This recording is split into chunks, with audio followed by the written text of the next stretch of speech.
राधे राधे दोस्तों, जय श्री कृष्णा। तो आइए श्रवण करते हैं दीपावली के 5 दिनी उत्सव में धनतेरस के बाद नरक चतुर्थी मनाई जाती है। इस दिन को छोटी दीपावली, रूप चौदस और काली चौदस भी कहा जाता है। इस यम पूजा, कृष्ण पूजा और काली पूजा होती है। इस दिन दक्षिण भारत में वामन पूजा का भी प्रचलन है। तो राधे राधे दोस्तों, चलिए सुनते हैं नरक चतुर्थी 10 की पौराणिक कथा क्या है।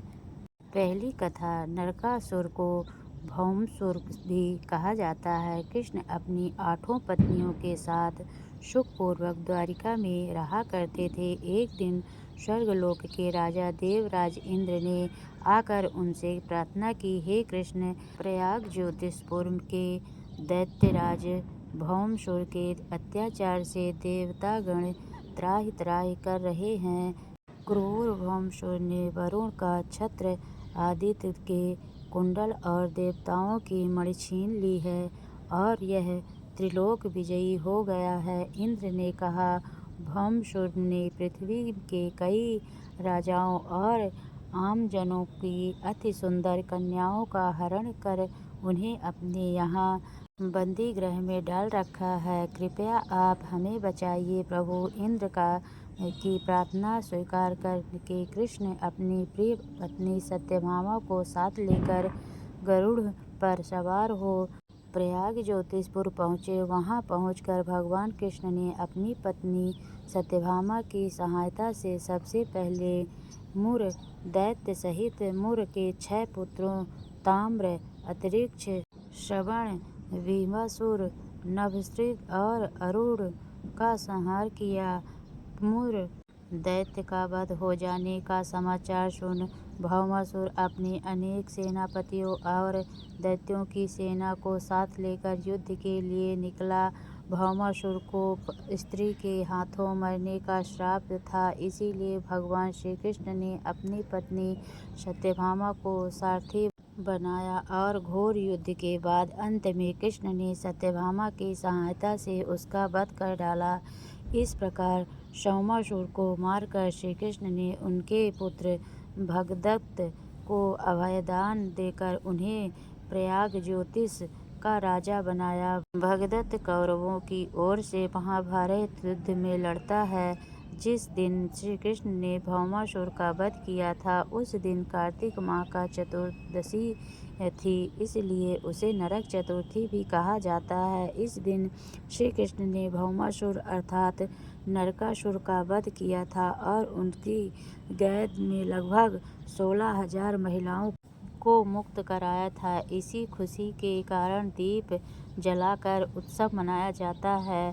दूसरी कथा के अनुसार उस दिन दक्षिण भारत में वामन पूजा का भी प्रचलन है। कहते हैं कि इस दिन राजा बलि महाबली को भगवान विष्णु ने वामन अवतार में हर साल उनके यहाँ पहुँचने का आशीर्वाद दिया था। इसी कारण से वामन पूजा की जाती है।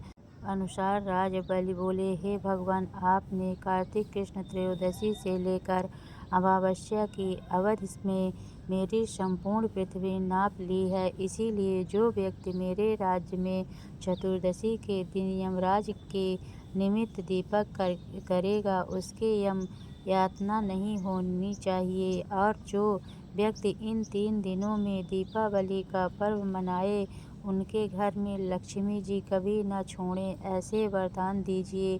यह प्रार्थना सुनकर भगवान वामन बोले, राजन, ऐसा ही होगा। तथास्तु। भगवान वामन द्वारा राजा बलि को दिए इस वरदान के बाद से ही नरक चतुर्थी के दिन यमराज के निमित्त व्रत, पूजन और दीपदान का प्रचलन आरंभ हुआ। नरक चतुर्थी की तीसरी कथा यह है कि रतिदेव नामक एक धर्मात्मा राजा थे। उन्होंने अनजाने में भी कोई पाप नहीं किया था। फिर भी जब मृत्यु का समय आया तो यमदूत उन्हें नरक ले जाने के लिए आ धमके।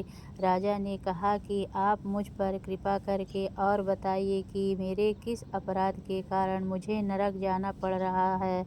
यह सुनकर यमदूत ने कहा कि हे राजन, एक बार आपके द्वार से एक ब्राह्मण भूखा लौट गया था। यह उसी पाप कर्म का फल है। यह सुनकर राजा ने यमदूत से कहा 1 वर्ष का समय मांगा। तब यमदूत ने राजा को 1 वर्ष की मोहलत दे दी। राजा अपनी चिंता लेकर ऋषियों के पास पहुँचे और उन्हें अपनी सारी कहानी सुनाकर उनसे इस पाप से मुक्त का उपाय पूछा। तब ऋषि ने उन्हें बताया कि कार्तिक मास की कृष्ण पक्ष की चतुर्दशी का व्रत करें और ब्राह्मणों को भोजन करवाकर उनके प्रति हुए अपने अपराधों के लिए क्षमा याचना करें। राजा ने वैसा ही किया जैसा ऋषियों ने उन्हें बताया। इस प्रकार राजा पाप मुक्त हुआ और उन्हें कृष्ण लोक में स्थान प्राप्त हुआ। उस दिन से पाप और नरक से युक्त हेतु भूलोक में कार्तिक चतुर्थी के दिन का यह व्रत प्रचलित हुआ है। नरक चतुर्थी व्रत नरक से युक्त दिलाता है और यह बुराई पर अच्छाई की जीत का प्रतीक है।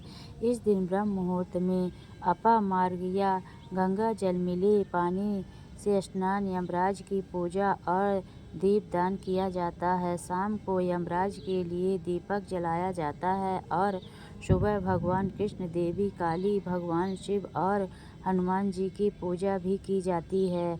नरक चतुर्थी विधि महत्व: शुभ मुहूर्त में उठकर अपामार्ग की पत्तियों को पानी में डालकर स्नान करना शुभ माना जाता है। इससे शारीरिक शुद्धि और पापों से मुक्ति मिलती है। यदि अपामार्ग उपलब्ध न हो तो गंगा जल मिलाकर पानी इस्तेमाल कर सकते हैं।